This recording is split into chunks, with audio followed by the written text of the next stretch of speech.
What is the Great Dispersion and why will we never go back to pre-lockdown normals? And first, a little bit of a preface here. This isn't some weird New World Order conspiracy where the global elites will us into servitude through phones, masks, and vaccines. No, instead, the Great Dispersion is more of a widely observed socioeconomic trend.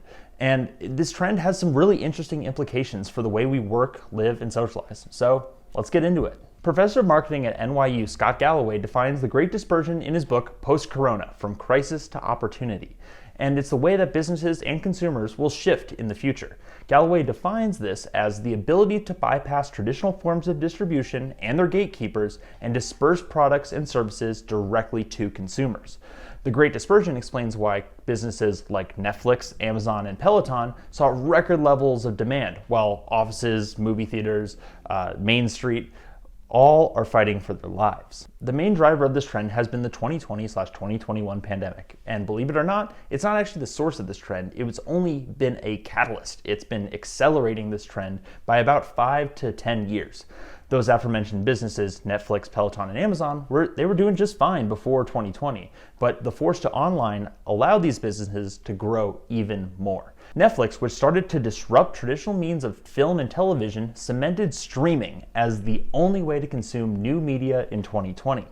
Peloton, which was at the forefront of the home workout revolution, became the only way to work out in 2020. And finally, Amazon, who was beginning to dominate the retail sector, became the only solution to avoid infected hordes fighting over toilet paper.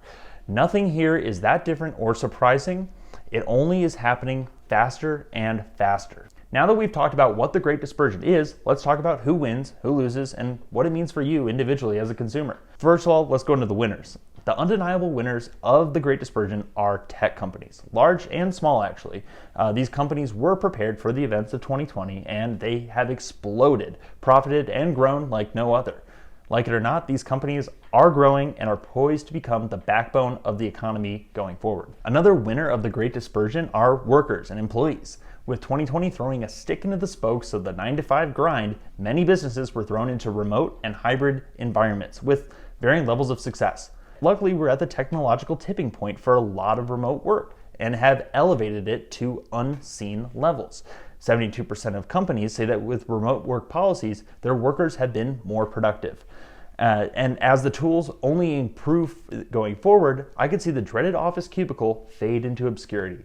Wouldn't that be the life? And that leads me to my third winner of the Great Dispersion, which are consumers, who, believe it or not, are the winners in two huge departments: convenience and cost.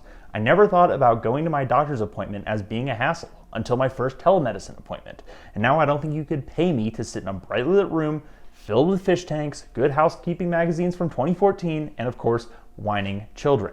When it comes to retail, consumers closed out the last quarter of 2020 spending 32.1% more online with US merchants than the same period in 2019. And that number is not expected to decrease in 2021. Dispersion means that the world around us will be delivered to us with a tap or a swipe, 2-day shipping, or a crypto transaction. So now let's move on to the losers of the Great Dispersion, first of which are traditional retailers. Physical retail all around us was dying, and it doesn't take a genius to realize that 2020 was a bad year for brick and mortar stores. While the Great Dispersion is no doubt a tailwind for online retailers, it is a furious headwind in the face of traditional retail. The main streets of America have a very difficult road ahead of them, but it's not impossible. In this sink or swim situation, these businesses have proved incredibly resilient and resourceful. While some models are leaning more into the tech to deliver and distribute, others are creating more experience-oriented models and opting for only things that you can't get online. Although it's hard to tell early, the future of these traditional retailers will take on a much different approach than the mom and pop days of yore. Another big loser when it comes to the Great Dispersion is commercial real estate. Where do I even start with this one? While the Great Dispersion is an overall positive thing for remote workers and businesses, those who own commercial real estate are in a dire position. With remote work, demand for these office buildings has plummeted, and San Francisco, the most affected area in the US, saw prices drop of rent by 35%.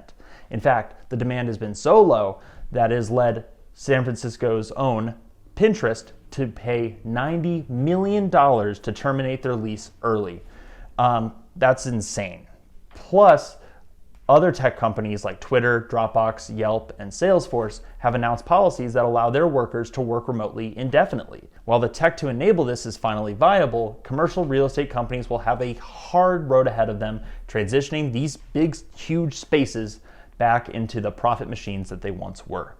Beyond that, there are still some incalculable changes coming as a result of the Great Dispersion. Scott Galloway claims that there's a further reckoning coming to large established organizations, such as higher education. The cost of college cannot continue to go up. It's utterly insane. And also big tech, mainly the big four, Apple, Google, Facebook, and Amazon. Galloway claims that the immense growth of both capital and data will finally be put into check by the government in some sort of intervention or maybe even a breakup. With those, only time will tell. But for now, I hope you enjoyed this video. If there's something I missed or if there's another interesting aspect of the Great Dispersion that I didn't mention, please drop a comment. And if you enjoyed this video, please greatly disperse the like button and hit subscribe if you want more deep dives like this in the future. I'm Hank from Enginomics, and I'll see you next time. Bye.